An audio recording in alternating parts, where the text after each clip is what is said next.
mutilate the bodies of the enemies, dead or alive. All prisoners of war are given a fair treatment. Even in the times of Muhammad, peace be upon him, prisoners of war were told, if you can teach 10 Muslim children to read, you can go free. You can go free. This was the virtue of Islam. Women and children are protected from harm. You cannot touch women, you cannot touch children. Prophet Muhammad, peace be upon him, during one of the wars that Islam fought, he saw a dead woman laying in the road, and he was very upset about this. And he questioned the people around him, why is this woman dead and she was not involved in the battle? This is against Islam.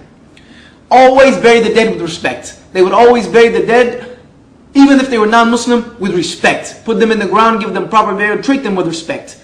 Note, this is 1400 years, these rules, these regulations, 1400 years before the Geneva Convention.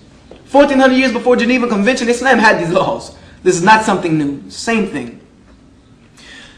Muslims are neither allowed to accept slavery or occupation. We're not allowed to be subjugated. We're not allowed to sit by and allow people to put us into slavery, to occupy us and allow and oppress us against our religion. This is something we do not accept. We are ordered to fight against this, to try to establish justice on the earth. Islam advocates moderation in this aspect. To take whatever means. If they can be done diplomatically, do them diplomatically. You first want to try to change it in the most wise manner.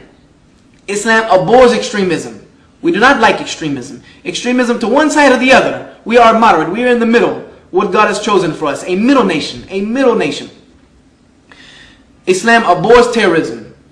The word Islamic terrorists, Islamic fundamentalists, Islamic extremists, these words are an oxymoron. They cannot fit together. Islam and terrorism do not fit in the same sentence. Because Islam is against terrorism. Terrorism is against Islam.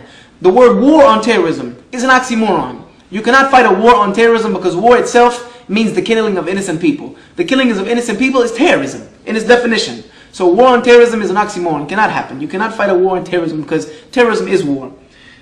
Oppression is abhorred by Islam. We are not allowed to be the oppressor or be oppressed. Prophet Muhammad, peace be upon him, said to help your brother if he's an oppressor or if he's oppressed. They said, we know how to help him if he's oppressed, but how can we help him if he's an oppressor? He said, stop him from oppressing. So I finish with this. God willing, you reconcile the proofs with yourself that I have given you. Reconcile them with your own hearts and arrive at the same conclusions that I have arrived at. That the true, original message of the Bible and of Jesus Christ himself and of Adam, Moses, Noah, Jesus, Muhammad is all the same. That their message was that the oneness of God in the truest sense. Their message was the same. That God is one in the truest sense of the word, and that they all submitted themselves to God as Muslims. Meaning one who submits himself to the will of God. Inshallah, God willing, through this information, you arrive at these same conclusions that I arrive at because it is for the safety of your soul.